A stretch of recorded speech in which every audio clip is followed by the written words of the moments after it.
Hello, and welcome to another Sports NextDoor podcast. My name is Owen. It is Monday, April 12th, and I am joined, as I always am, by my neighbor Max. How's it going, my friend? Pretty well. 1 year older, none the wiser. Had a nice weekend. The weather gods seem to have held off just long enough to give me a good Saturday before the rain has come in and not really stopped since. How are you doing? Doing well. And everyone send Max your best birthday wishes.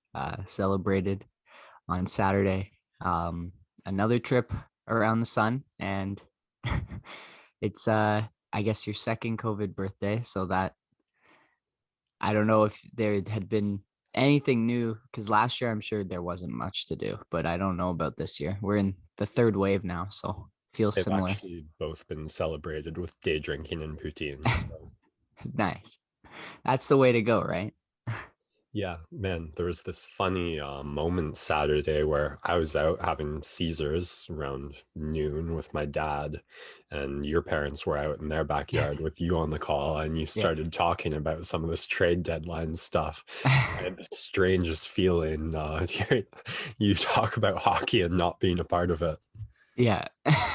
Yeah, you're definitely the person who I talk to most about sports now, which I'm thankful for, because again, if it's not you, I'm spewing it to people who don't necessarily care in the rest of my life. So I'm glad I have this outlet. It's very important.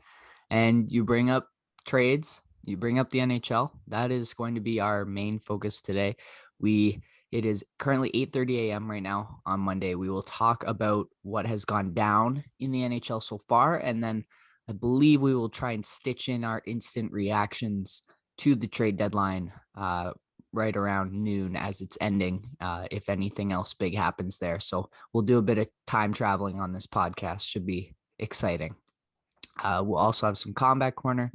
We will put a pretty little bow on the Masters and just a couple cool things that happened in baseball this weekend, and then finish up with some NBA and another Top Shot pack opening. I managed to hold off opening up another one of my pre-order packs, so we'll be opening that up at the end of the show. And I missed out on the legendary pack drop that happened today because I had 14 moments in my collection as opposed to 15. So if I had opened this pack yesterday, I would have been in line for it. But I do it for the fans, right? Sacrifice is appreciated, I'm sure. Yes, sir. All right. Let's talk some hockey, shall we? And fortuitously for us, the most active team at the deadline so far is the team that we followed the closest, the Toronto Maple Leafs, making 3 trades over the last 72 hours. And we will kick it off in chronological order, going back to Friday evening when the Toronto Maple Leafs acquire Riley Nash from the Columbus Blue Jackets. And this is a trade where some people scratching their heads about trading for a guy who's currently on long-term injured reserve, LTIR. But this is a trade that allowed the Leafs to open up some cap space. So they get him, put him on LTIR. It just extends the margin that they can go above the cap at the deadline. At its core, that is like the simplest explanation of LTIR. Otherwise, very difficult to figure out the cap shenaniganery. But essentially just means that they have a little bit more cap space to make more moves at the trade deadline. Additionally, with Riley Nash, the Leafs send back a conditional 7th-round pick that becomes a 6th-round pick if he plays 25% of their playoff games. So definitely a possibility you could see him as a 3rd or 4th line center come playoff time. He's a big dude. He's not fun to play against. So I think the Leafs getting a guy like that, just the possibility, but more so the cap space is more important for essentially nothing. Solid pickup, just ways to maneuver yourself. I don't know if you have anything else to say about this one. Not a ton, just replenishing some of that depth we lost to the Canucks and Boyd and VC off waivers. I mean, I kind of did a double take at first because I was thinking depth forwards, like we already have way too many depth forwards, but looked into the cap stuff and yeah, you never know come injuries down the playoffs. There might be some space for this guy in the bottom 6. Certainly nice to have someone with some NHL experience ready to plug that hole. But on to bigger Yeah. and better things from Columbus. Yes. I guess we'll do Leafs trades first, shall we? So yesterday, two moves in the span of 6 hours, I would say, and the last one happening right before I went to sleep. But the Leafs making a big splash and acquiring left winger Nick Foligno and another winger Stefan Noisen from the San Jose Sharks, but Foligno from the Blue Jackets for a first round pick and a fourth round pick to Columbus and a fourth round pick to San Jose. A massive move. San Jose involved in the deal because Columbus retained 50% of Nick's salary, and then San Jose retained another 50% of that. So the Leafs are only paying Nick Foligno 25% of his salary. A fourth goes to the Sharks for their troubles because, as we'll see from a lot of these moves, cap space is like the most important part of this trade deadline because not a lot of teams have the money to afford their teams.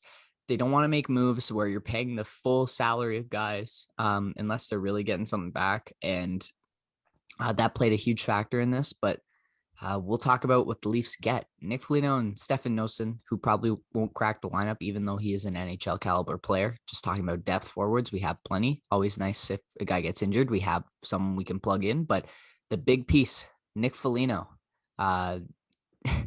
really exciting. Max, I'll let you kick things off on Nick Foligno. Yeah, I mean, this lineup we've seen over the season, Sheldon Keefe has been happy to throw into a blender when things aren't going well, when things are going well, really any day that ends in Y, and Keefe mixing stuff up.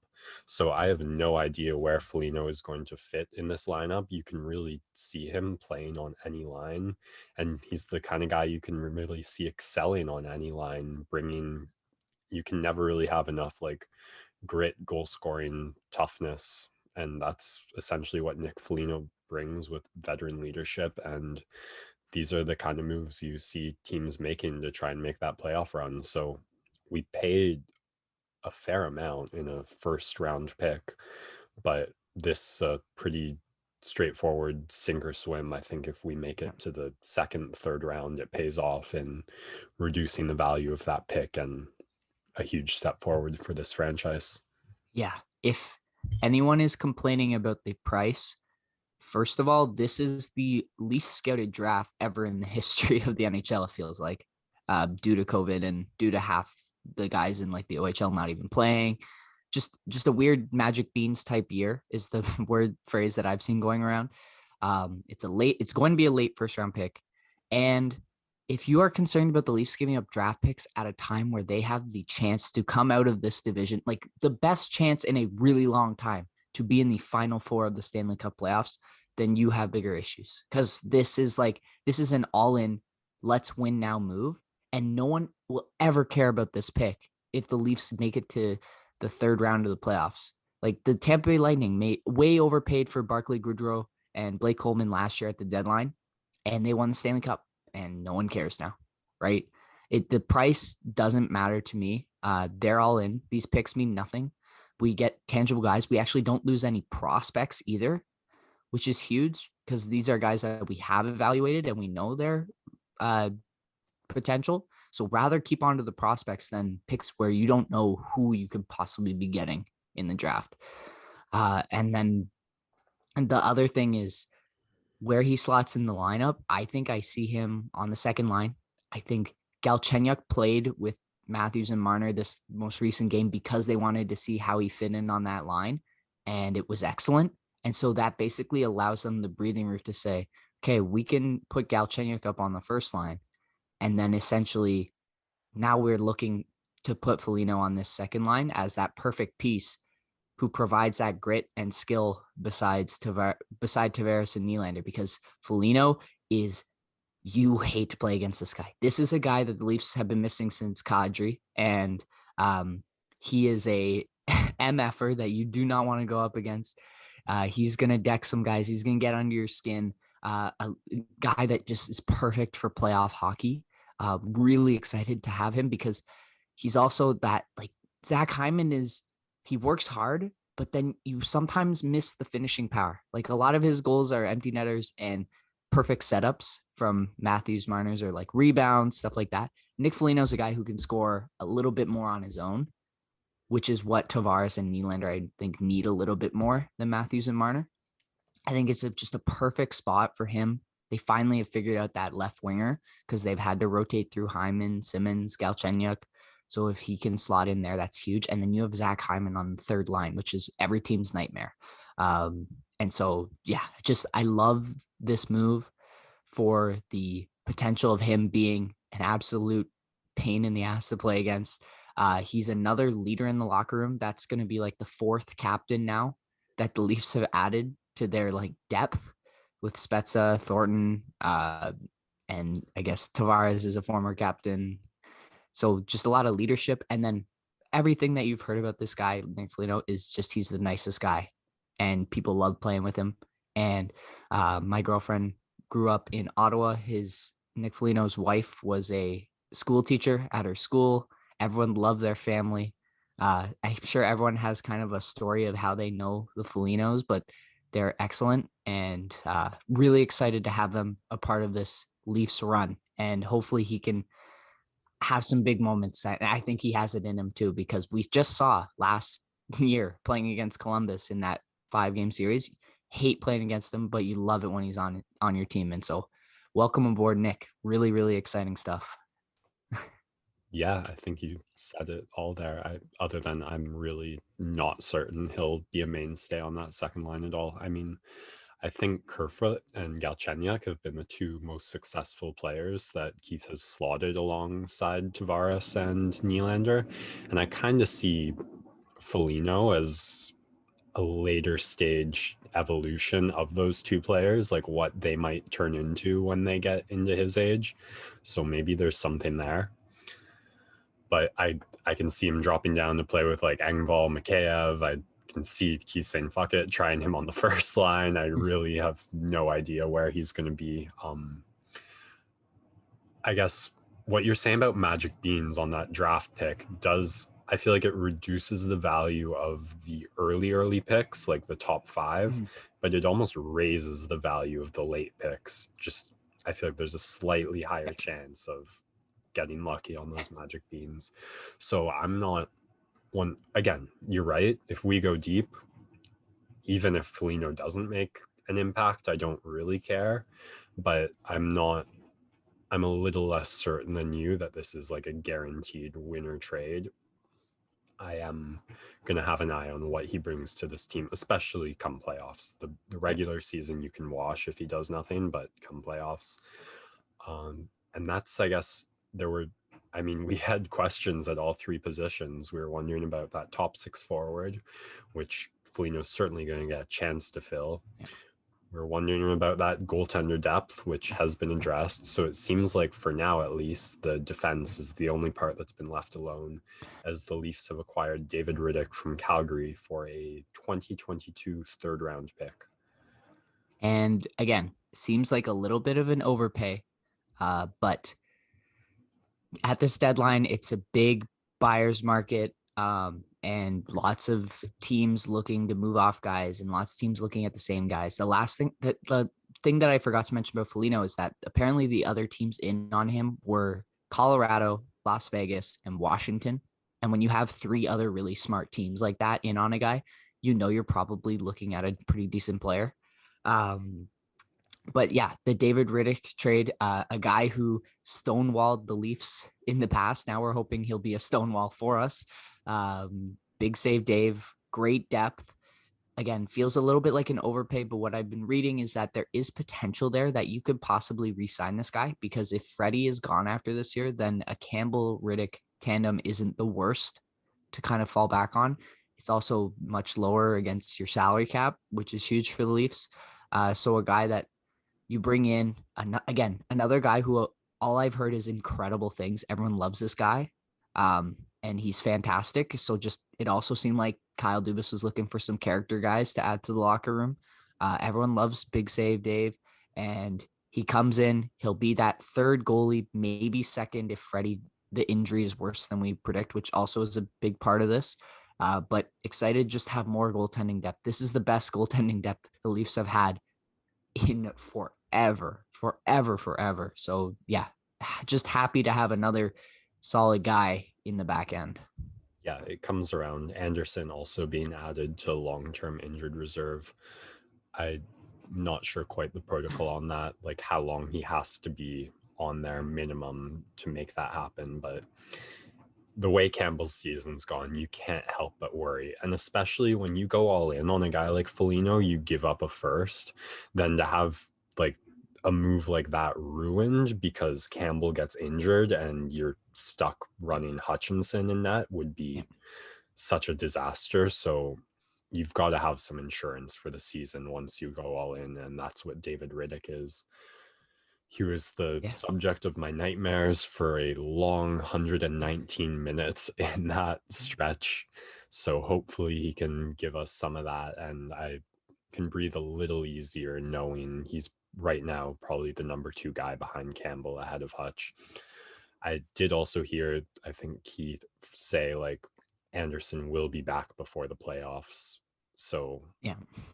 They will have to give him some run because he is their number one guy since the last couple of years. And so you have to know what you have going into the playoffs. He has to get some sort of run. Yeah, it's not a bad problem to have that you now have 3 goalies who you could generally throw in there and feel decent about. I don't know. They're a fragile bunch. Yes, indeed. The last thing I guess about these trades for the Leafs is with the LTIR space created and the cap shenaniganery with some of the trades, retaining salary, the Leafs still have, it looks like 2.1 million in cap space freed up from what I've heard. And so if you get a team to retain and you send back a prospect, the cabinet of picks is a little bit lighter than before, but I think there's still room for one more move left before the deadline. And I guess you'll know when we time travel in a bit on this pod, you'll see if the Leafs end up making that final move. But yeah, I expect one more move there. And I feel like it's got to be a depth defenseman. It's got to be that last piece we were talking about that they're missing. It's funny. You mentioned Michael Hutchinson, and I mentioned Colorado a little bit. That's kind of the next trade we have. And one of the reasons why the Leafs made this trade for Big Say Dave is goaltending depth. And the team that suffered from a lack of goaltending depth the most last year was Colorado in the playoffs. They were down to Michael Hutchinson when both of their top 2 goalies went out.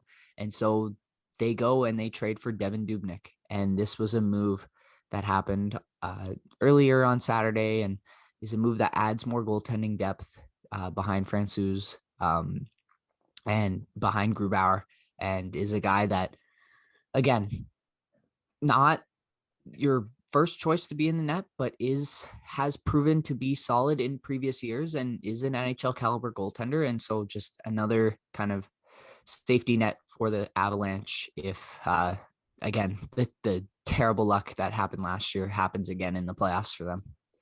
Yeah, and right now, it seems like a coin toss on the favorites to win the cup between the Lightning and the Avalanche. Each team have their arguments. I lean Lightning. I think you still lean Avs, but not whole lot to fix for the Avalanche the way their season has gone. Just some insurance, so that checks out. I guess I didn't know they were in on Foligno.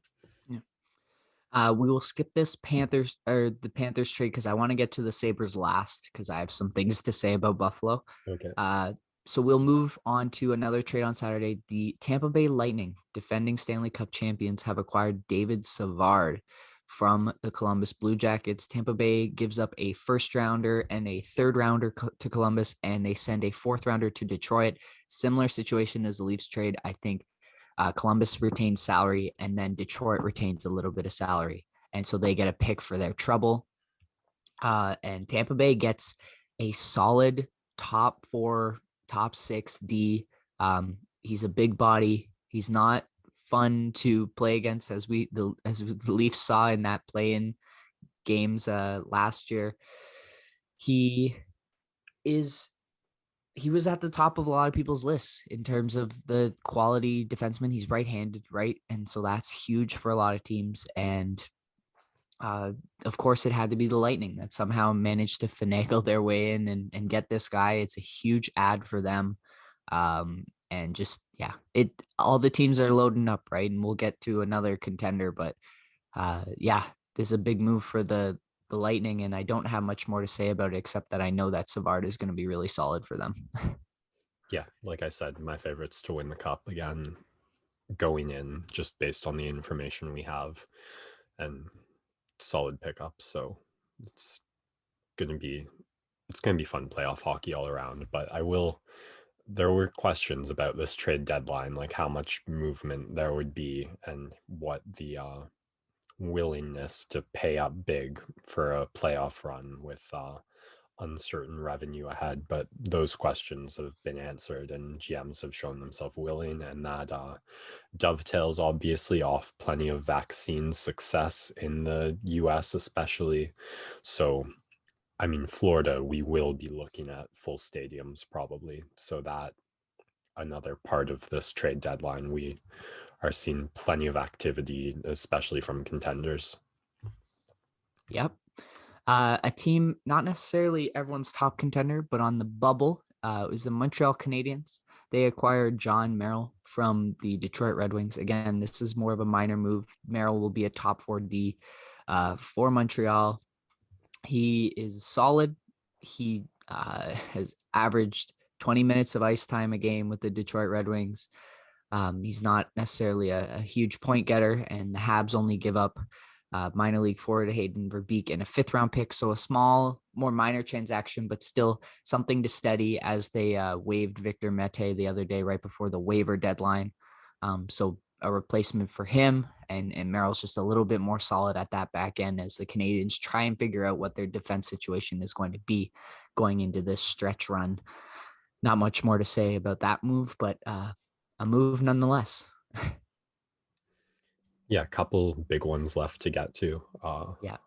I guess Jeff Carter to the Pittsburgh Penguins, Mr. Clutch Playoff, gets to make a run, and that Yeah. could be interesting. I mean, this guy always shows up in big moments, so put him beside guys like Crosby and Malkin, and that could be very interesting. Yeah. Good trade for the Penguins. The Kings retain half of Carter's salary, as to be expected. Everyone's talking salary, and the Penguins sent a 3rd and a 4th-round pick the other way to the Kings.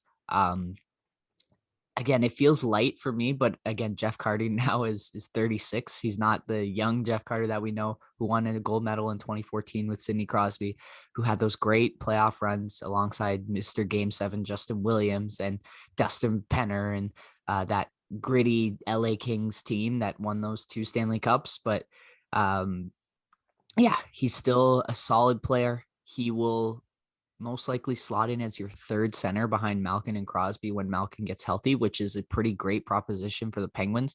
They also have Teddy Bluger, who's injured, but he'll be coming back soon. And then for now, while Malkin's out, Carter can move up the lineup a little bit and fill that 2nd center position and just help them. And yeah, I think it's a guy with a ton of playoff experience who maybe doesn't have the same level of performance that he did when he was younger, but is still a guy who knows his way around the playoffs and has had success. And that's immensely valuable.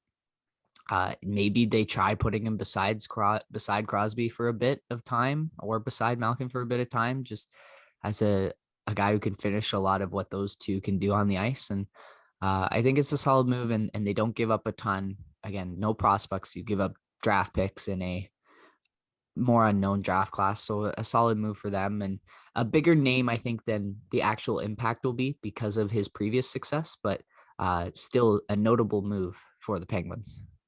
Yeah, for sure. I was thinking about Crosby in particular, just as a guy who manages to elevate the play of everyone around him. If there's anyone who's gonna rejuvenate a guy like Jeff Carter and let him play as well as he possibly can, it's going to be a Crosby, a McDavid type player. So eyes on that come playoff time for sure. We've got Alrighty. one more big name left to get to. This one Yes. surprised me a little. I guess you have a lot to say on Buffalo, so I'm just going to let you lead. Yes, the Buffalo Sabres. First of all, they trade Brendan Montour to the Florida Panthers for a 3rd-round pick. Small move. They get something back. Montour's going to be leaving Buffalo anyways. A lot of these guys are wanting to get out of Buffalo anyways. And the Panthers get Montour as their Ekblad replacement. He can move the puck. He's not necessarily the best defensive defenseman. Fine move, both sides. Easy, done. Taylor Hall. This was a guy who somehow Buffalo snatched out of free agency because I imagine they ended up offering him the most money on a 1-year deal so that he could prove himself and then go somewhere else. And that has not happened. Taylor Hall has stunk. Buffalo has stunk. The whole situation is a mess, and it definitely decreases value because all the teams, all the GMs in the league licking their chops, circling the waters going, Buffalo has to get rid of this guy because otherwise they lose him for nothing. And we can sit there and just lowball them offers and then hang up and just rub our hands together. Ha ha ha. And the Buffalo Sabres trade him early for a trade deadline trade, and they get nothing. Like, you're going to lose him for nothing, and then you end up trading him. Like, Nick Foligno grabbed a first-round pick. David Savard grabbed a first-round pick. David Riddick grabbed a third-round pick.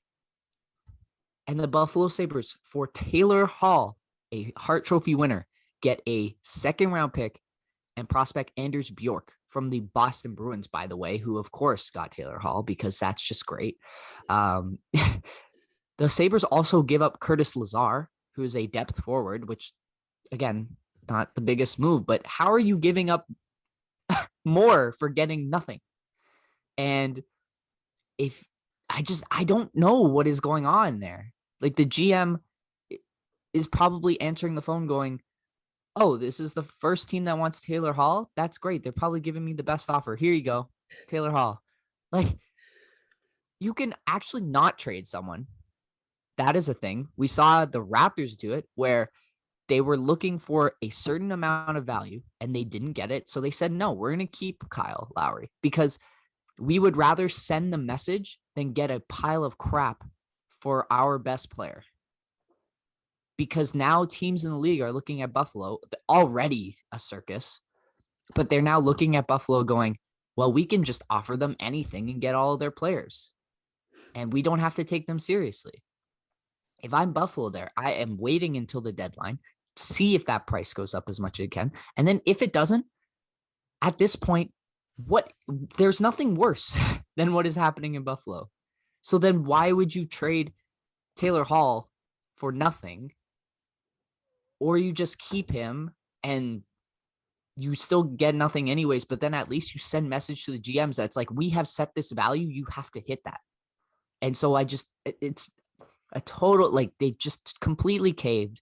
Boston takes advantage, which makes me sick to my stomach.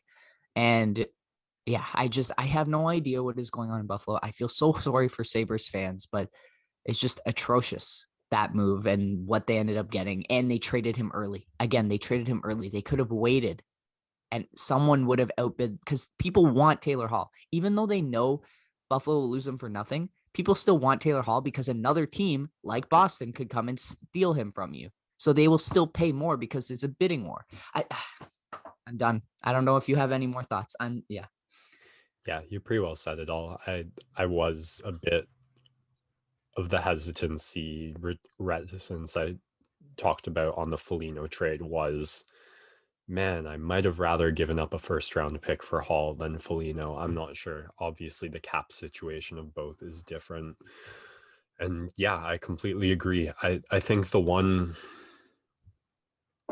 wrinkle into the completely cynical, business-minded situation you are describing is if you have a good relationship with Taylor Hall as the Buffalo GM and you like this kid and you want him to succeed and you want the best for him, you feel bad and you want to give him a chance at a playoff run. So that, I'm sure, makes its way somewhat into the decision making, which is praisable and critiquable at the same time. I don't think that it's going to get Buffalo anything in return whatsoever.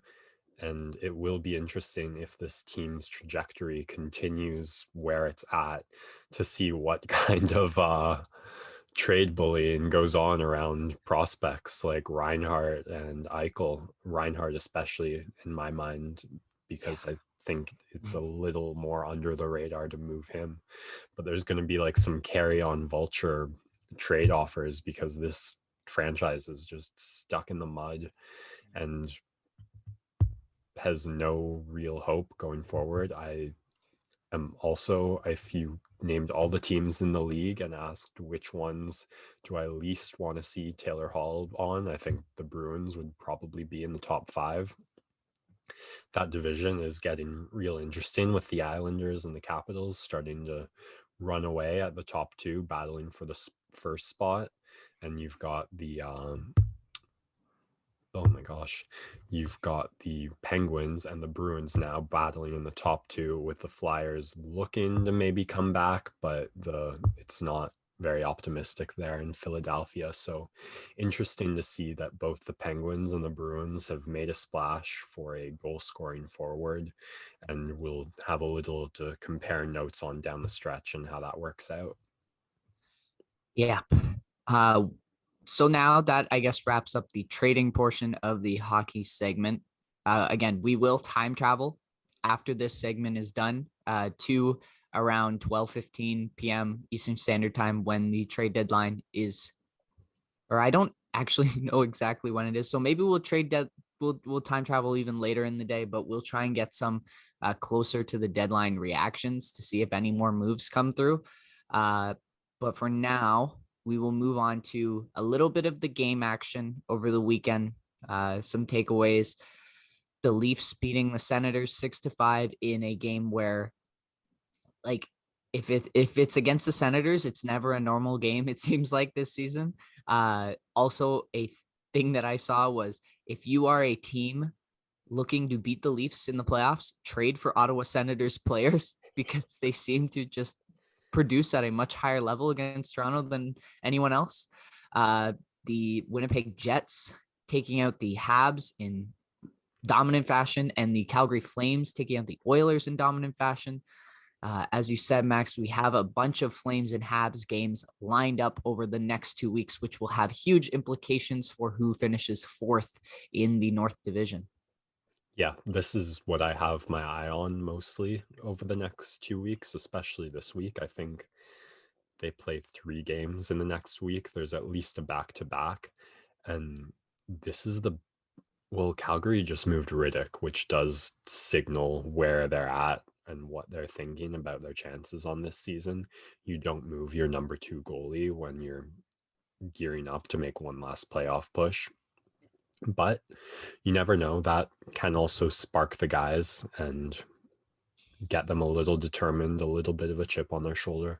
I think the momentum is as much in their favor right now on this Monday morning as it could possibly be. Going into this situation, the Habs have lost 3 games straight, so they're on a decline. The Flames just spanked the Oilers, which much needed for them. So I believe, I can't quite remember. The Habs play the Leafs tonight. I don't know if the Flames play the Leafs as well before this kicks off. The Leafs play a lot this week, man. Yes, the Leafs and Flames play on Tuesday. Yes, and then I guess Wednesday that'll kick off. So it'll be interesting to see how each team holds up against the Leaf. That'll be the final bit of momentum, but on their current trajectories, there's a chance. I think Montreal has 6 points and 3 games in hand on Calgary. So Calgary essentially needs to spank the Habs, take 4 out of 5 games, I'd say, if not 5, give no extra time points, and then hope that that boosts their momentum and that the Montreal momentum, which is already on the downswing, continues. And winning that series gets them essentially close to even. And then it's just about continuing the trajectory. From what you've seen from both teams over the season, the money's on Montreal, but there's a chance for the Flames, and that's for sure the most interesting storyline in the Canadian division this coming week. And they will be cheering on their boy, Big Save Dave tonight. My guess is he gets in tomorrow Yeah, against the Flames, which will be very interesting. But yeah, because he doesn't have to quarantine coming from another Canadian team, so he should get in probably on the second half of the back to back, which will be good. Looking forward to it. I guess the last team that you wanted to talk about was the St. Louis Blues, who are on a mini run now, approaching the trade deadline. I don't know how active they'll be. Some people were talking about them selling Mike Hoffman, but if you're a team that's still on that playoff fringe, why would you get rid of a top six goal scoring forward? yeah, it's Hoffman been at the top of a lot of trade bait, and I may have to cut this segment out if in the next couple hours he does in fact get moved, and we're wrapping it up, so this may or may not be heard by anyone, but they're on a 3-game winning streak just in time. They've re-entered the 4th playoff spot. But at the same time, like, they're going to be battling. Do we either have to face the Avs in the first round or the Golden Knights in the first round? And neither is a great proposition. St. Louis has lost most of their games to both teams. So I don't know how optimistic you can be as a Blues fan, but we do seem to be seeing the teams that have been listed as sellers at one point or another in this season pulling back a little. The Nashville Predators also come to mind as a team that's currently sitting in the 4th spot that has gotten real quiet at the trade deadline. So we'll see if St. Louis or Nashville makes any moves, but as the 4th seeded team in each division right now who were potential sellers, that seems to be quiet. Just an interesting trade deadline trend because, hey, hockey, more than any sport, maybe other than football, anything can happen in the playoffs. You really never know. I mean, you saw the Tampa Bay Lightning favorites get swept in 4 games by the Blue Jackets a couple seasons back. We saw the Avalanche struggle against the Stars, 3rd period excellence. So if you're St. Louis, down but not out, and Absolutely. I'm just getting Uh, excited for the playoffs, man. yeah, and you never know what will happen today. I imagine so. We'll actually meet probably later in the day because the trade deadline is 3 o'clock. Mm. So maybe around 4 o'clock, we'll meet up and just have 15, 20 minutes of instant reactions to see if any other big moves happen. And then we will get the pod out ASAP. Yeah, that's Max's job, not mine. So I feel bad making promises. All right. We will take a quick break and we will come back for some Combat Corner. And we are back for some Combat Corner, UFC Fight Night taking place over the weekend. Max, break it down for me. Yeah, I caught up on the main card on Sunday as I was out Saturday afternoon and forgot that the ABC cards drop early. And the UFC matchmakers know what they're doing, I guess, because 2 ABC cards they've done, and they've really done quite well on both. I mean, any main event was going to be a letdown relative to the Holloway Cater fight, because that was just one of the most crazy performances ever in UFC history. But they got a little something of everything on this main card, and I think I really enjoyed it. I don't know how the non-regular MMA, I watch ABC, UFC's free on ABC, I'll throw it on. I don't really know what those people thought, but I guess we'll get more metrics on it as it goes on. But Mike Perry versus Daniel Rodriguez in the main card opener. And Mike Perry is just going to bring a couple of things at this career. He's going to walk forward. He's going to have power that's dangerous, and he's becoming quite the wrestler as well. He has some nice takedowns, great, no hesitation, very fluid once he gets his hands clasped. And it's not the highest level challenge, but it's certainly a challenge that needs to be overcome, that we've seen different fighters deal with at different points. And Daniel Rodriguez doing it better than anyone except Jeff Neal, I think. He's coming off that really close fight against Nicholas Dalby, which is a very different kind of matchup than like a technical kickboxing way, with a lot less landing, a lot more faking, and a lot less strikes thrown in general. And Rodriguez made the most of Perry and kind of just turned him into a canvas to paint a striking masterpiece on, winning 30-27 on two judges' scorecards and 30-26. He was landing his 1-2s all night so prettily. Like, it was just a difference in timing and accuracy, like the split second margin reactions. Rodriguez showing himself to be a much better technical striker than Perry in still a very violent way. Like I was saying, Perry, so tough. He's going to keep walking forward. And in the first round, that looked like it could be really interesting because Rodriguez, D-Rod landing his best on Perry, wobbling him, making him pause for a second, but then he walked right back forward and kept throwing. And like I said, he's got crazy power, though we haven't seen as much of it as of late as the whole division knows at this point. But I was really curious how Rodriguez was going to react after that first round, because he landed his best multiple times over and got little more than a wobble out of Perry, who seemed like a zombie that was going to keep walking forward. But it really did start to add up and show. I don't refer to headshots as money in the bank very often, but in this case, they absolutely were. Like in the first round, you saw they'd get into that like punching range, both playing a bit of a feinting game. Perry would try and land. Rodriguez's defense would hold up, or he'd cut Perry off before Perry could throw. Either way, he'd find a way to land a crisp 1-2. And at first, Perry would eat it, walk forward, and try and land. But as the fight went on, Perry just started to go further and further back, thinking more and more defense, thinking more and more, how do I not get punched in the face? Because his nose was nasty, his eyebrow was nasty, there was swelling all over his face. And it shows that everyone's human, and you land your best, eventually it's going to take an effect.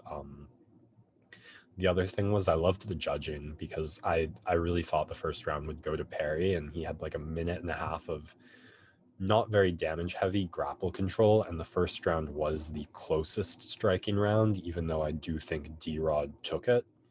So I was really happy to see like you have this somewhat close but still a sizable gap in the striking, where D-Rod definitely won the first 3.5 minutes of striking. Mike Perry gets some grappling success, but no damage, certainly not enough to overcome the gap in striking that happened in that first 3.5 minutes. And all three judges award the round to D-Rod. So call out the bad judging when you see it, but also call out the judging you like when you see it. And I really like that decision by the judges. And I have noticed damageless grappling control getting rewarded much less often as of late. So you love to see that. And Darren Till offering up his Liverpool pad to Mike Perry to come train. I mean, the guy, his grappling was a nice surprise in this fight. His toughness was on display, but the striking, he was clearly a step behind throughout, and that showed more and more as it went. So the Perry Till bromance, just one of the more entertaining things in MMA. We'll see what comes of that, but you really got to talk about the winner in this. Daniel Rodriguez has had a great UFC career so far. The only setback, that really close decision loss to Nicholas Dalby. But you come out, you answer it with a performance like this, and I think your stock just, whatever dip it had, which has got to be pretty minor after a fight like that, it certainly goes beyond that dip after a performance like that, and everything else has been spades for him so far. So I'm adding him to my like list of welterweight striking up and comers, like up there with Salikov. The higher end of that being guys like Neil and Muhammad. So I'm really excited to see what's next for Daniel Rodriguez. I hope he gets his crack at the top 15 real soon, because I love to see the division turnover of guys riding heat, looking promising, getting their chance, and not having too much stagnation. So awesome fight by Daniel Rodriguez to open up the main card. Then this next fight, Mackenzie Dern against Nina Nunes. I don't know if I overestimated Nina Nunes or I underestimated Mackenzie Dern, but Mackenzie Dern looked the best she's looked in my eyes in her UFC career against the best opponent she's faced, possibly. Maybe you argue at this point Generoba, a tougher matchup than Nina Nunes, but Mackenzie Dern looked so much more urgent and so much better, really, than she's looked at any point in her UFC career. The only exception being the one where she came in like 7 pounds overweight and got a first round finish, but you've got to discount that with the missed weight. And Nina Nunes certainly a tougher opponent than I think it was Amanda Cooper. She played the level change, bob and weave game at distance, but didn't play it for too long to let the better striker start making reads and getting into her rhythm. As the younger fighter, she used her athleticism, some explosive movement to hide the striking sloppiness, brought it right in close. Nunes shrugged her off once, but Dern stayed determined, got like this beautiful sloppy high single leg. She like raised the single leg up, looked to take her for a ride, couldn't quite get the momentum and the speed going to drive that takedown down, but she stayed with it and threw in a foot trip in there, which was good enough to get to full guard. And from there it was just workmanlike from Dern. Nunes knew she didn't want Mackenzie Dern getting any farther out of full guard. But I think the mentality there is a bit dangerous, because if you're looking to hold in full guard, you're not looking to get up. And if you try and create that space with the foot on the hips, like the better grappler can take advantage when you create that space and explode into half guard, full guard. But if you give them 3-4 minutes to work, they're going to get there anyway. And that's what happened. Dern patiently makes her way out of the full guard, gets to mount, and then I loved this. She just ground and pound. I mean, jiu-jitsu practitioners, black belts, are going to have great hip pressure from top control and be a little better at not getting bucked off from full mount maybe than wrestlers, because that's a little more their world. And Dern threw in a lot of ground and pound there and mount, just threatening, looking really dominant, but always looking. And as soon as Nunes gave up her arm one way to try and protect from the ground and pound, Dern snatched it. And again, Nunes knew what was coming. She did her best to hold on to that arm, and she almost made it out of the round. But again, Dern at that highest level of grappling is just, she had minutes to work. She was in a preferred position. She had an arm. So that's 90% of it. From there, it was just a matter of patience, adjusting angles, taking your time.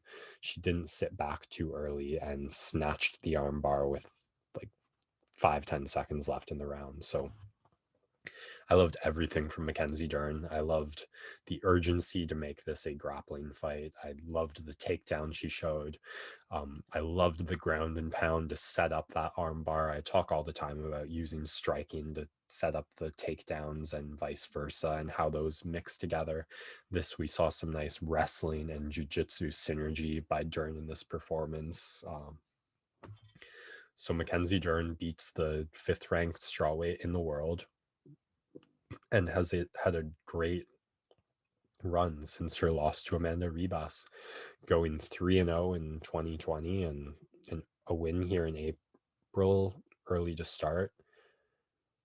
The question is, where does she sit in the strawweight division? Is she title ready champ material? And you look at the top of the division and it feels like there's no way right now. I mean, Joanna Jędrzejczyk, Weili Zhang, and Rose Namajunas are just a tier of elite level mixed martial arts higher than anyone else in the division. You've seen that play out in the really close fights that Jędrzejczyk has had with Namajunas the second time, and Weili Zhang in that crazy fight, and the dominance she put on Michelle Waterson, who fights close with everyone else, like a Carla Esparza and Angela Hill.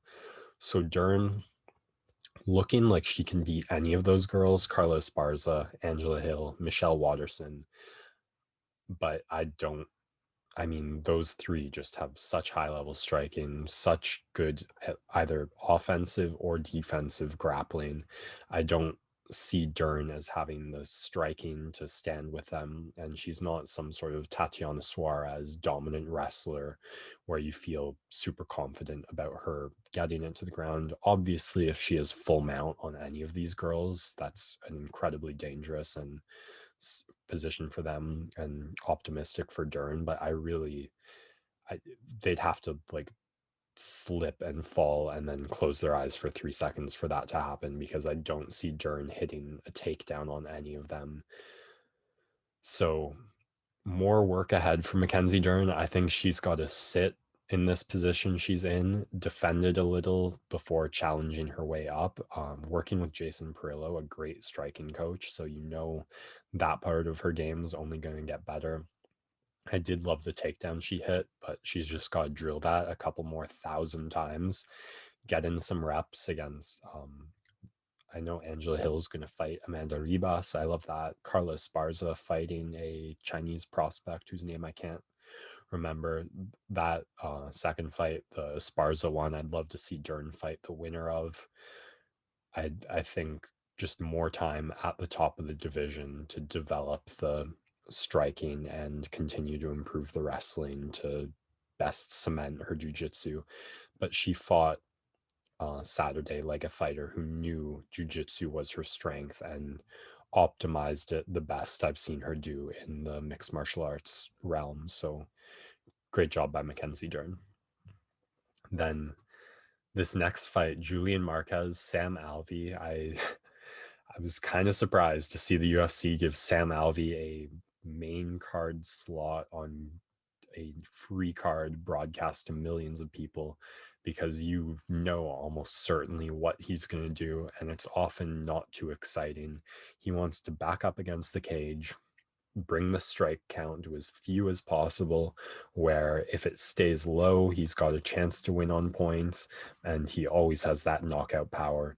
So a real matador style from Alvey, and Julian Marquez played the bull as well as anyone I've seen do against him. He got in there, staying just out of striking reach, kept his shots short and efficient, and mixed them up really well. Basically 4 weapons: a jab, a straight, a body jab, a body straight. Just the quickest punches you can throw with the straightest trajectory, so you're not going to get caught in the pocket for too long, as short a time as you can be in there. He feinted, he went head body, head body. Obviously, you're going to eat a couple shots doing that. That's Sam Alvey's whole game. But Marquez managed to land the heavier shots, managed to land more shots, and just played that game so well.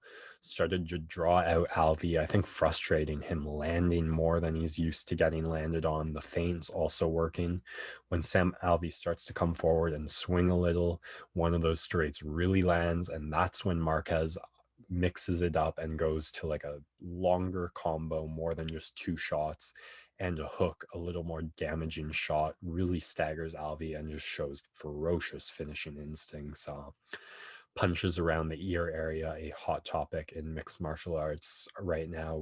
I haven't been able to get into that too much. I don't want to speak on the Alvarez decision without knowing more than I currently know about that whole thing, but Marquez kept them really close on the ear and really fast, successive, kept Alvey hurt, maybe didn't drop him, but like did not let him get his wits about. And then that rear naked choke was beautiful with no hooks in.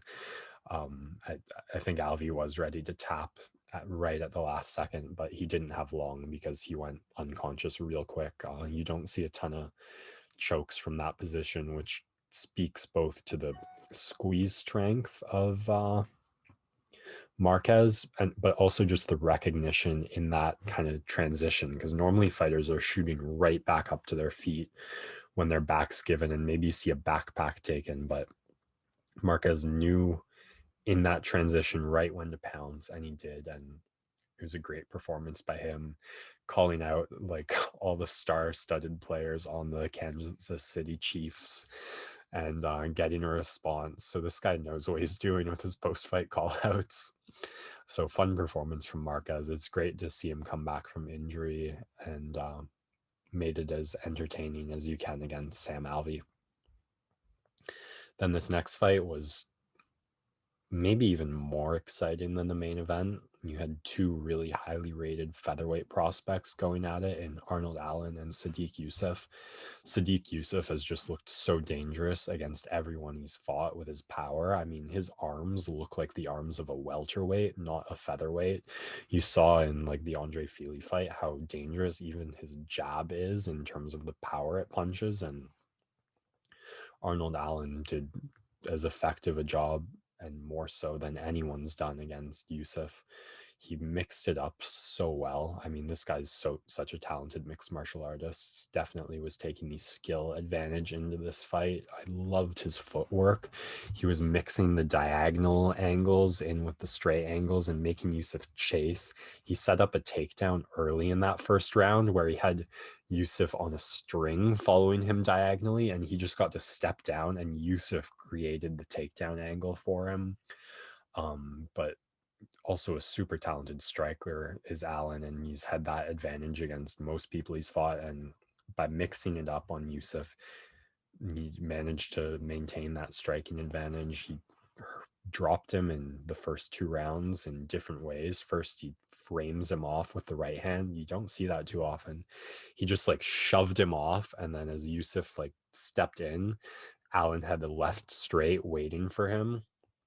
Then in the second round, he faked that left straight, got Youssef thinking about him, and threw a high kick, which just grazed off the temple, but wobbled and dropped him. I mean, it was also a great showing for Youssef. I mean, the guy didn't lose a step even when faced with those two damaging strikes. He did everything he could, but Allen just never did the same thing for too long. Sometimes he was really moving. Sometimes he was standing in the middle, bringing down the speed a little. Sometimes he was offensively grappling. He worked his clinch game, just mixed it up well enough against such a dangerous striker to never let the guy get too comfortable and start making reads and getting into his own zone. He did play it a little safe in the third round, where he just took every opportunity he could to grapple, which he lost the round. It was definitely a very close round. You could argue Allen won it. Not a ton happened in it, but especially I mentioned those arms of Youssef, making him grapple so much also just lowers the chance of getting knocked out, because those arms are going to be that much more filled with blood, that much more fatigued. So safe performance in the third round. I kind of wish this had been a 5-rounder. It would have been real interesting to see where Youssef's cardio was at, as I think Allen made him grapple so much that never really saw him hurt Allen whatsoever. So Allen on a 8-fight win streak now in the featherweight division, which is the division's highest. And it's going to be interesting to see how quickly he can get back in there. I mean, this guy's been a highly rated prospect for a long time in the division now, and it's funny how the rankings work. You often have like guys get these wins and you feel like they should be ranked and they're not in the moment, and then older fighters who have kind of stagnated in the rankings just fall out on their owns, and then like a number magically appears next to the prospect's name, and that's kind of what happened with both Allen and Youssef. But Allen now officially like in the top 10 of the featherweight division, and you just want to see that division get moving because there's so many interesting title challengers and awesome contenders. So hopefully, I mean, Cater's out. That was the first guy who came to mind, but he's got to take his time on the concussion protocol. I think Josh Emmett deserves a chance to move up after the performance he had against Burgos, who is fighting Barboza. So there's so many interesting guys in that mix, and just hope to see Allen get in there. Not a lot lost on the stock of Youssef. He'll go back to the gym, maybe need a couple of lower ranked opponents, but a couple impressive performances, which he's more than capable of, and I'm sure he's right back in there. But Arnold Allen hurting, looking dominant, looking safe against as dangerous a power puncher as you have at featherweight. It's a huge feather in the cap for him. So, especially because this guy trains at TriStar out of Montreal, hope to see him continue to make his way up. Then we get to the main event, which not, I guess, all that surprising in hindsight, but Marvin Vettori puts on a grapple clinic against Kevin Holland, which is the second time he's received one in the past month, and takes a safe, dominant decision over Holland. Hard to have a ton of takeaways from this fight, really. Holland's takedown defense was just not up to par. I mean, there were so many times where it was like the first effort, and if not the first effort, then always the second effort for Vettori where he got the takedowns. He didn't ever have to chain the attempts together. Once he got his hands locked, which he did way too easily, way too many times, he was able to get Holland down. So it's hard to say a ton because Adesanya just is not going to make it that easy to get his hands locked, let alone to close that distance. And it takes, we saw in the Blachowicz fight, if early this guy's great on takedown defense, you need to feint him out, set it up with strikes, and get in there. And even then, like, only when Adesanya is tired, only on the second takedown effort, is that when it really starts to materialize. So it, like, the low bar or low takedown defense performance by Holland doesn't fill me with confidence or anything that Vettori is going to have an easy time taking down Holland or Adesanya. It is start to give you an indication of the kind of fighter Vettori is and how he beats a guy like Hermanson on the feet for the most part. Then he beats a guy like Holland on the ground for the most part, a well-rounded fighter who will take the path of least resistance. But Holland landed just enough on the feet that makes you feel like Izzy could, of course, do the same and more. So I think Whitaker has a fantastic chance to take the next title shot. I mean, I think his case is already just so much stronger than Vittori's. Wins like guys over Till and Cannonier. It's more impressive than wins over guys like the Holland and Hermanson. So I'd already kind of give Whitaker the next title shot. As long as he wins. If he wins impressively over Gastelum, all the better. But I can't really imagine a scenario where Whitaker wins and Vettori deserves a title shot over him, just looking on their past couple wins and kind of not impressive enough from Vettori in the striking defense. And it's not his fault he didn't get to show off better grappling offense, but you need like a ground and pound or submission finish to raise the stock on a performance like that, when we just saw Brunson do more or less the same thing. If Gastelum wins, it gets a little more interesting because, I mean, Whitaker would be a way bigger win than Vettori has, but the overall momentum of Vettori greater than Gastelum, as well.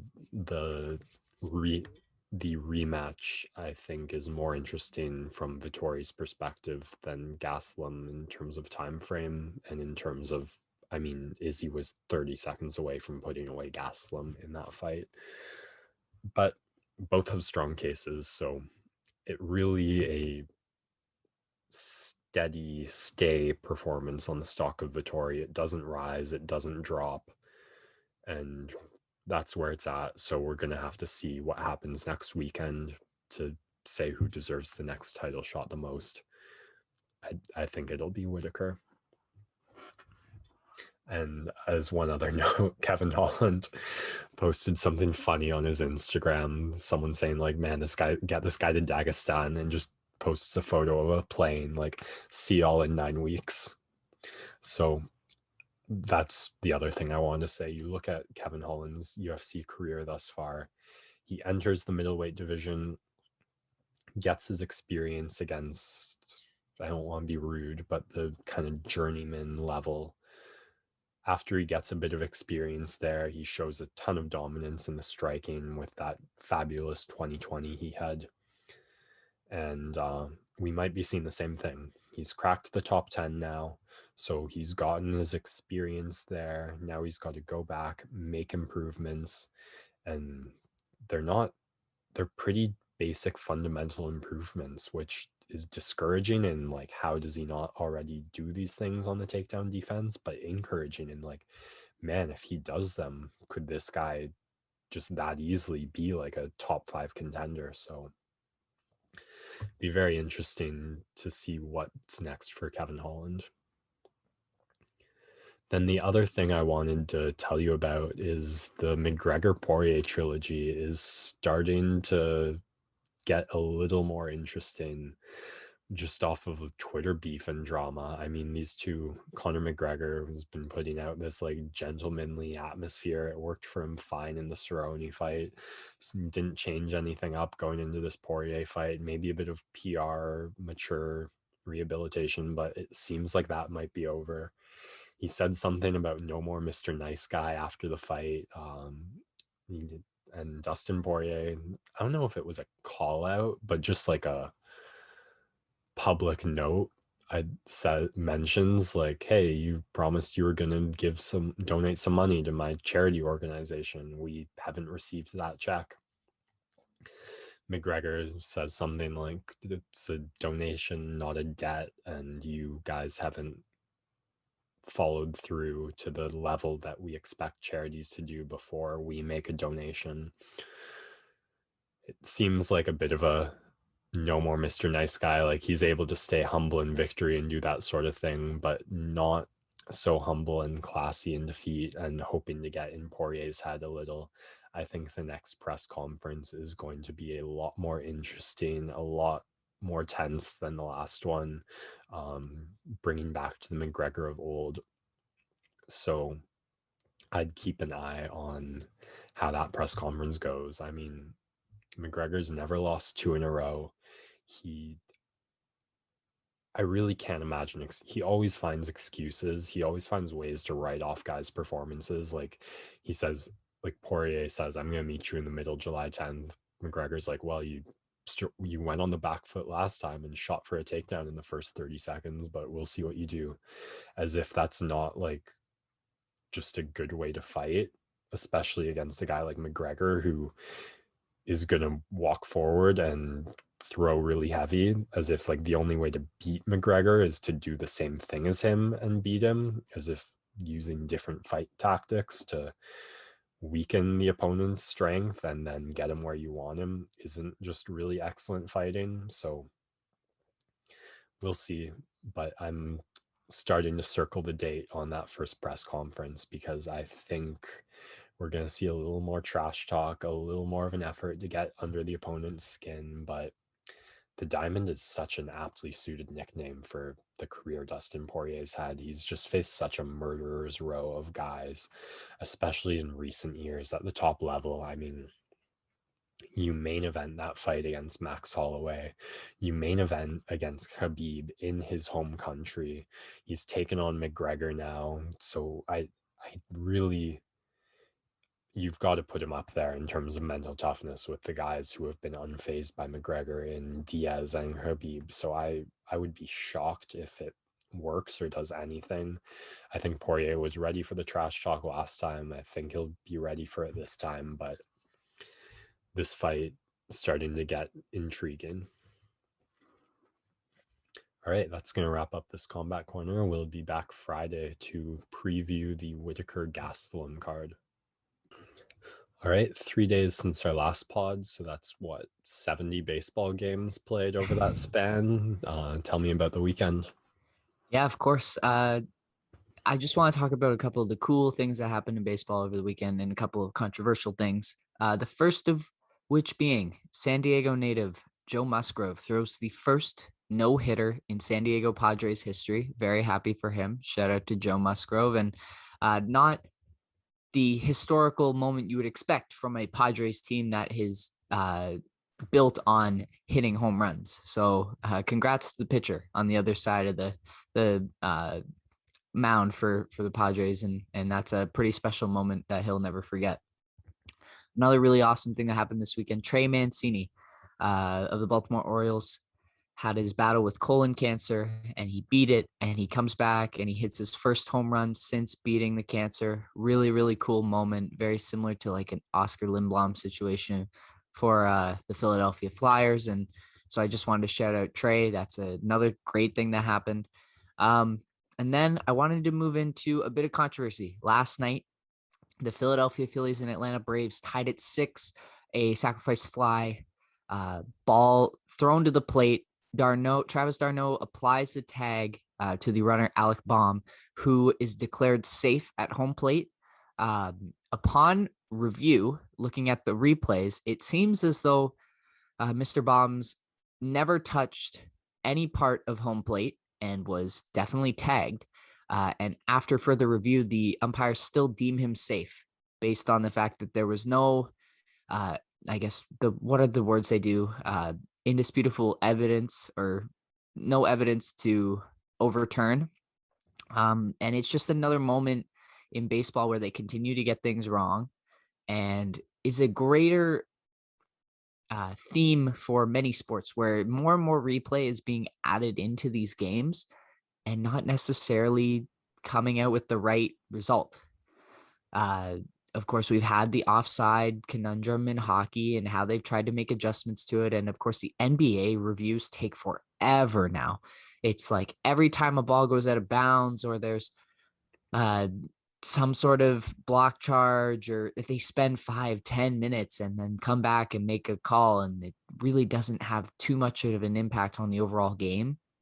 And so yeah, the sports still need to figure out either how to get the replay going a lot faster, in terms like they should always have someone looking at it at every play as soon as it happens, just to be able to confirm much more quickly, rather than having this convoluted process of the umpires calling, the replay center somewhere, them taking so many looks at it with all the different angles. Also, how do we not have cameras like everywhere now that can get every angle? I still don't understand how there can be angles where you just aren't seeing the ball. It seems wild to me with the amount of technology we have. And also, like, I don't know, sensor technology. You can basically just determine if the ball touched someone and if someone touched the plate. Like that, there should be ways to innovate the game without it taking so much time. And then they come back and they get the call wrong. I don't get it. And it's either you got to innovate in different ways, or you just don't have it at all and just stick with human error, because it seems like now with more and more replay, people are becoming okay with that again. It's like I'd rather have human error than to sit and wait for a call that who knows if they'll get right. And so that is an interesting thing that baseball has to come up with reasoning for, because they things continue to just go wrong for them, and I don't know what the exact fix is. It really sucks because it took away from such an excellent series from the bright young star Ronald Acuna, who had 9 hits in the series and had this great play yesterday where he basically hit a routine ground ball to the shortstop and just beat it out. He just outran it, and which you never see. Like, it just like such a small thing, but just so cool that he's a right-handed batter too, which means an extra half second coming out of the box, and he still beats out a routine ground ball to short. So really cool. The last thing in baseball I wanted to touch on was Toronto Blue Jays. They finally have the bats show up this season. 15 runs they put on the Angels on Saturday night, late into the night due to rain delay. And then, unfortunately, supposed to go up against Shohei Ohtani yesterday, but the game gets rained out. And so that will be replayed at some point later on in the season. They'll have a doubleheader with the 7-inning games, which I'm definitely all for. But they start now their series against the Yankees today, and get the lovely matchup of Garrett Cole, I believe, which is not going to be a fun one. But let's see if the bats can continue the momentum they had on Saturday. Looking forward to seeing some more Blue Jays baseball back in action today. We will move on to the Masters, and a really cool moment. Again, the Masters just loves generating those. Hideki Matsuyama wins the Masters this year, is the first Japanese player to ever do so. So really cool moment for him and for Japan. And there were lots of people who were very worried about his putting, and that was going to be difficult on those hard greens. But with his incredible approach play, and then he was able to make putts when he needed to. He had a great lead going into Sunday, and then just was able to maintain it and pull it out. So really happy for him, and congratulations. Funny moment throughout the tournament was Will Zalatoris getting compared to the caddy in Happy Gilmore. And so he embraced it and had some Happy Gilmore quotes on his irons as he was going through the tournament, and he was playing it up. That was a funny thing to watch. And Corey Connors, the Canadian from Listowel, finished tied for 8th in the tournament. Really, really impressive weekend for him. He also had a hole-in-one on Saturday, which was really cool to see. But yeah, shout out to Corey Connors, another well, he's 30 now, but we always had Mike Weir, who for some reason was a famous Canadian golfer, but now we've got these guys, Connors, Mackenzie Hughes, have been really solid for a couple of years, and just golf in Canada is not as popular as it used to be, but maybe it's making a comeback. And of course, we've got the lovely Brooke Henderson, who is consistently at the top of the world, but waiting for that big LPGA tour event before we can jump back on the Brooke train. But yes, interesting weekend at the Masters. That's kind of it for my bit of ramble, not nearly the same as Monday's show. We will take one more break and come back to talk some basketball. Let's talk some basketball, shall we? We will go from Friday on. We'll talk a little bit of Raps, but I want to kick off with just Friday night. Seemed to be a night of big performances on the stat sheet. Jason Tatum dropping 53, Zach LaVine dropping a 50-burger, Trae Young with 42, and then Zion had 37, 15, and 8, which is just ridiculous.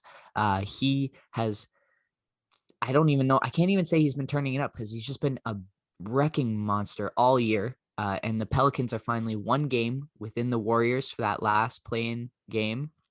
And 2 games behind the San Antonio Spurs for the 9th seed. They get another big win last night against the Cavaliers, despite trying to give Brandon Ingram the ball late in games and letting Bledsoe shoot threes with a minute left on the clock. Like, just give it to Zion. There's no one on that team who can guard him. And so despite their best efforts, the Pelicans are still very close to the play-in games. And I think that's all that's left in this season that Adam Silver could ask for, is having Zion. Because as it stands right now, if the Warriors somehow turn it on and the Spurs are the ones that follow the play-in games, you have Ja Morant, you have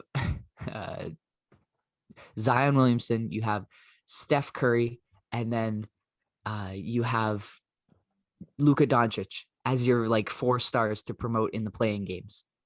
And those are like massive stars.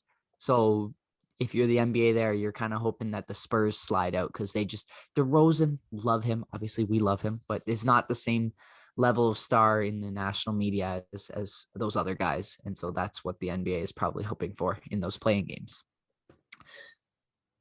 We'll talk some Raptors here. A tough loss last night to the Knicks. We'll get there. But it seems like the NBA playoff picture in the Eastern Conference is starting to solidify. The Bulls have 2-game lead over the Raps with that loss to the Knicks last night. And it just feels like they're running out of time to really catch up. Of course, Gary Trent Jr., awesome, had a career high 44 points against the Cavaliers on Saturday night, and the Raps score a franchise record 87 points in the first half. Just ridiculous. They like couldn't miss.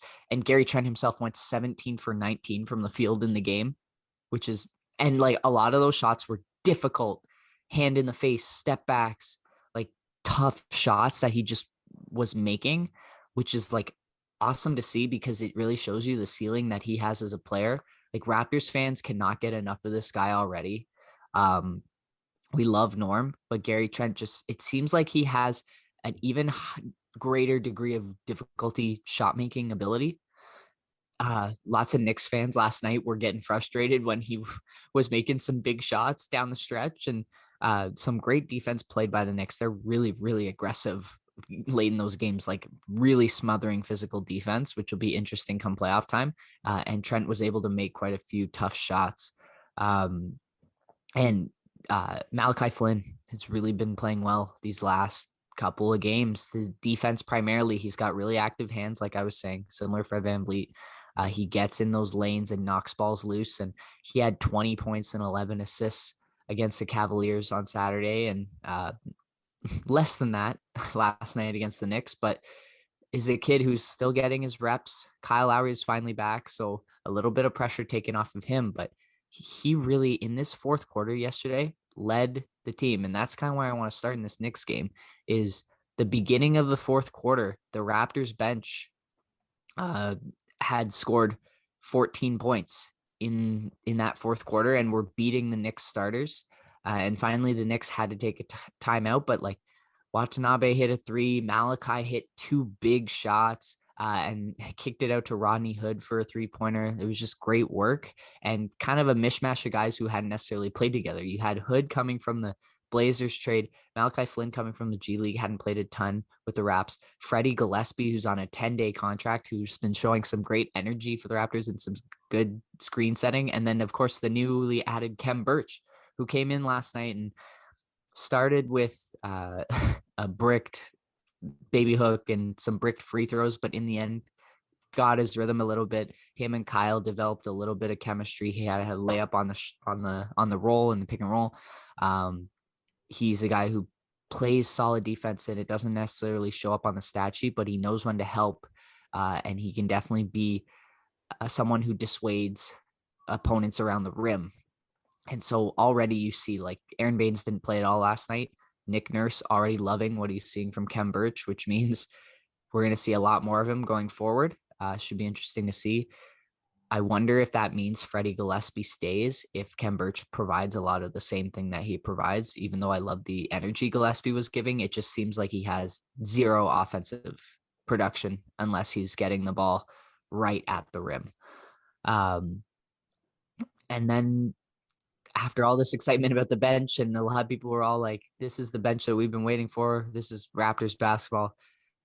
Starters kind of come back in. The Knicks turn up the defensive intensity, and the Raps kind of let things go down the end. And last possession, they're down 2. Kyle Lowry gets a great read on the pass out of the double team, steals the ball, gives it to Pascal, who's the guy you want to have it in transition. Pascal double dribbles because he hesitates. He thought he was going to pass to the corner, so he touches it, but then he dribbled and went for the layup.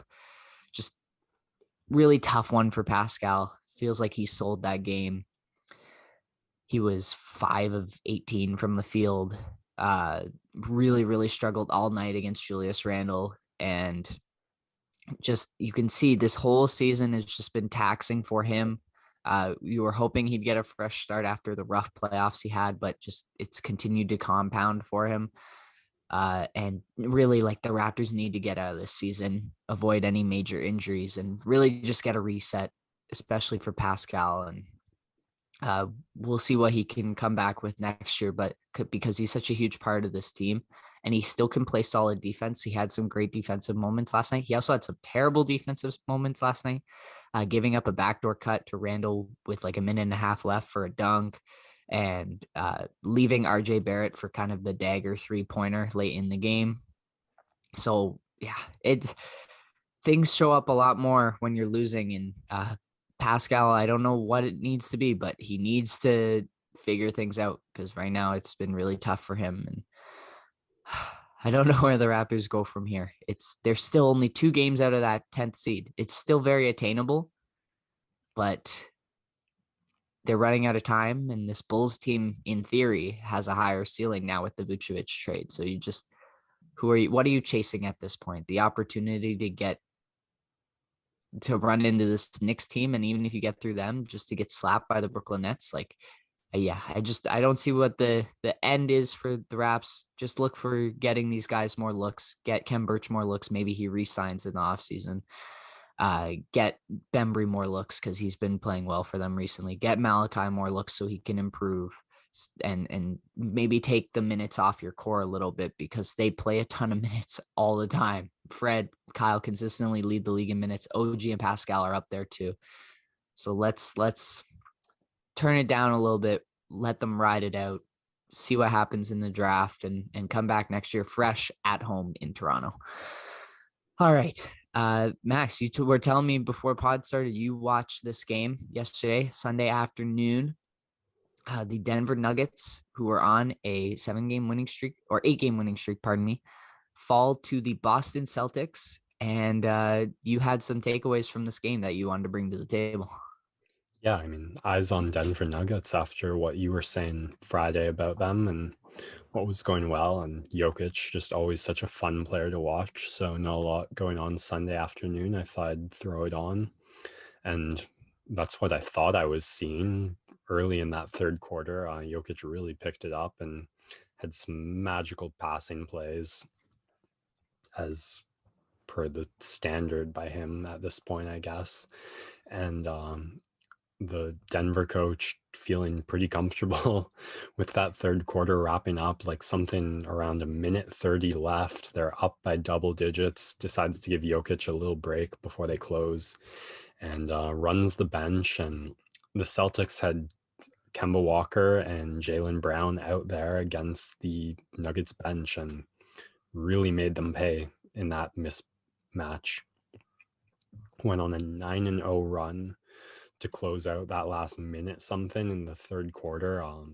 Brutal play right at the end of the third quarter where the Nuggets looking for that last second shot, tried something kind of lazy, and Kemba just snatched like one of those point guard block steals and drove it all the way up for a and one 3-point play. And one of the Nuggets players, Brown, he was consistently matched up against Langford. And either Brown doesn't know how to play basketball and is just a pure athlete, or Langford flops on everything because Langford drew 3 fouls off of Brown. I think 2 offensive, 1 defensive. But just every time you had Brown like throwing a bit of an elbow, pushing a little body, something you see all the time, and Langford just falling off him and the refs blowing it. Then that momentum kept going at the start of the fourth, and it was kind of just a reminder that at the pinnacle, the highest level of sports, like it doesn't take much, and you have to play so well even when you're up in games that should be put away, because a minute, like, how often are you worried about like 1 minute and a bit left in a quarter and like things totally going sideways? But that's exactly what happened. I mean, Michael Porter Jr., I think one of your favorite players, was having some tough 3-point making. Jokic, he had 2, like, you can't ask for much better attempts, like from corner threes, didn't get them.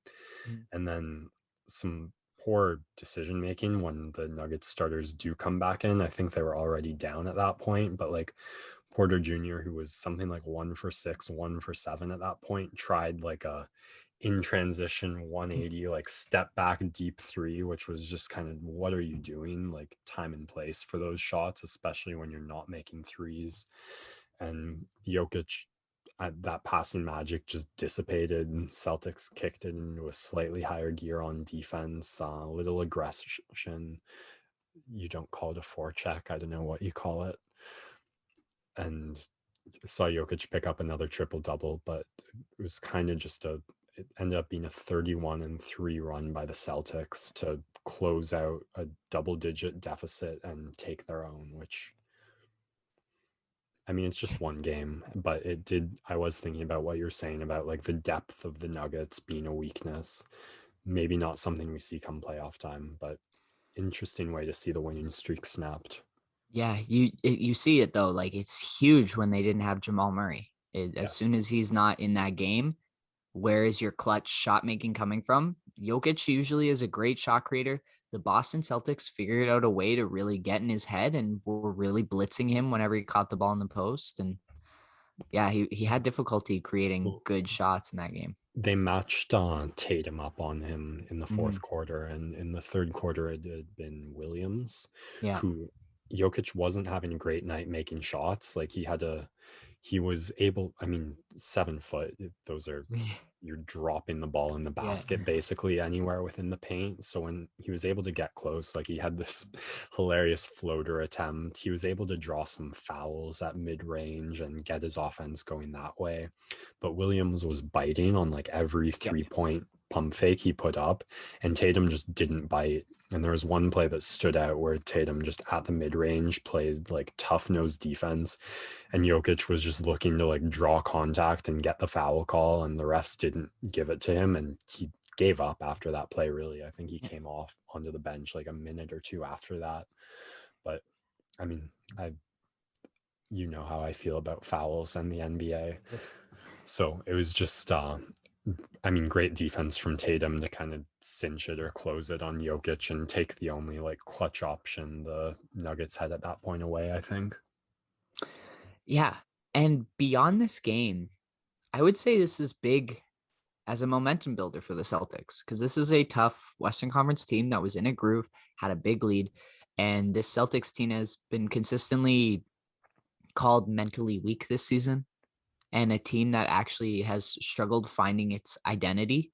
I don't know what the like issue might be or where there's difficulties, some locker room stuff that has possibly trickled out into the media, but this was a big win for them to figure out how to defend a high caliber offensive team and move the ball a little bit more and have contributions from guys that wasn't just Tatum and Brown in isolation situations. And so it's a big win for Boston. They need to really make sure they're staying out of those play-in games and moving up to avoid those first round matchups with those top three seeds because those are the class of the Eastern Conference. And we could be headed towards Boston starting to pick up momentum near the end of the season. They've made 3 of the last 4 Eastern Conference finals. They are a team with playoff pedigree, have struggled in the regular season, but you can't count them out when you've got 2 guys who could be the best guys in a series at any given point. So a big, hopefully momentum builder for the Celtics. And maybe they can keep that going. We shall see. It's been an on and off ride for them. All righty. We have reached the end of our basketball segment, but now it is time for me to share my NBA Top Shot pack opening. We're going to take a quick break and then come back with everything set up and ready to roll. And we're back, going to wrap up the show with an NBA Top Shot pack opening. Last time we had a Giannis pull. Fingers crossed for something big that I can make a clickbaity headline out of. Here we go. Yes, sir. Opening them up. Open this pack, baby. We got the music going. 3 cards here. Again, I'm going to have to narrate the outcomes for those listening on the podcast. But if you want to see the human reactions, check us out on our YouTube page. The first card is being opened. It is a block from Chetty Osman of the Cleveland Cavaliers, a pretty low or pretty high serial number, 27,919. Nice chase down on Jordan Clarkson here, but nothing too spectacular to kick off the pack opening. We have our second card, a dunk from the New Orleans Pelicans, Josh Hart. Kira Lewis misses and Hart with the putback jam against the Sacramento Kings. A 13,325 serial number. Again, nothing too special. Josh Hart is a collector on Top Shot, though, so could be useful for future criteria for pack openings because there is a new challenge that Top Shot is doing where if you have collectors of the cards, actual NBA athletes, and you have them in a showcase, you can win packs or Top Shot credit. So just an interesting promo that they're doing. our final card in the pack is another Chetty Osman block. We're doubling up here. A slightly lower serial number at 17,135.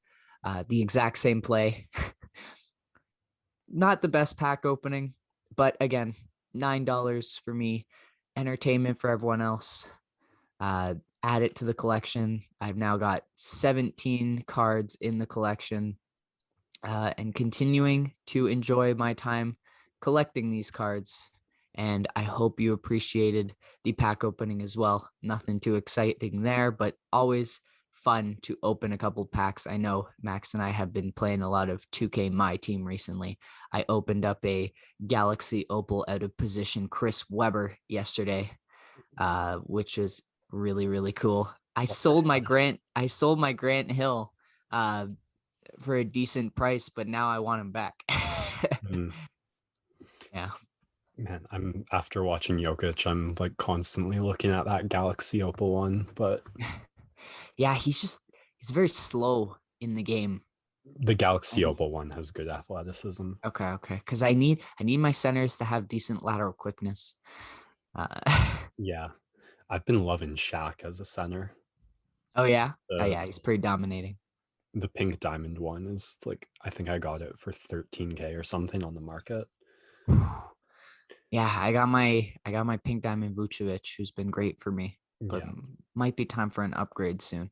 Mhm. I used the earnings from my Grant Hill to get a couple of diamond contracts. Oh, nice. Yeah. I guess I really should have done that way early in the season and it would have paid off by now.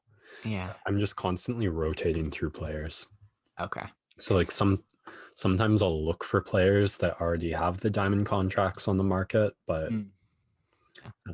just gotta have fun with it and just make the lineup that's whatever, like the most fun to play with rather than Thing I'm especially proud about is I'm done all the weekly challenges. I've been able to complete those, and some of them were really, really difficult to do. But yeah, I I've did. complete.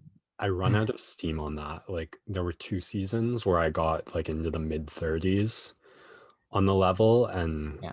I just don't have the same motivation to do it. Like I even went and picked up all the like radioactive players ready to go through those challenges and was just kind of sold them because I was like, I don't feel like using these guys. They're not fun. That Yeah. Mark Eaton card is crap. Yeah, he's a slow dude. But somehow a really pain in the butt to play against in triple threat for some reason. Mhm. Yeah. The thing I needed to get really into 2K is I just need better internet connection. That's the last piece of the puzzle for me. And then I'll be Thanos with all the Infinity Stones. I, Just internet connection. I was having some fun with the triple threat online because for the longest time I felt like I could either build like a pink diamond team and get slapped by like Galaxy Opal guys, or if I went like all amethyst, then I was either matching up against like pros who are all amethyst or still getting slapped by Galaxy Opal guys. So I had a moment where I was like, well, I actually have 3 quality players I can throw. Let's see how they do. And I had some fun with that. But Yeah. yeah, the connection's still. Yeah, I tried doing the My Team Limited with like the bronze, silver, gold players this last week, and I don't know, man. I really need good internet connection. You get frustrated very easily. I like the idea behind limited because like it's fun to just over time you build this collection and then every week it's like, okay, what's the challenge? And even if I don't play limited that week, it's fun to say like, okay, with the collection I have, what's the best lineup I can assemble that matches this criteria? Yeah. Yeah. Well, that might be one of the main things I'll be up to this week.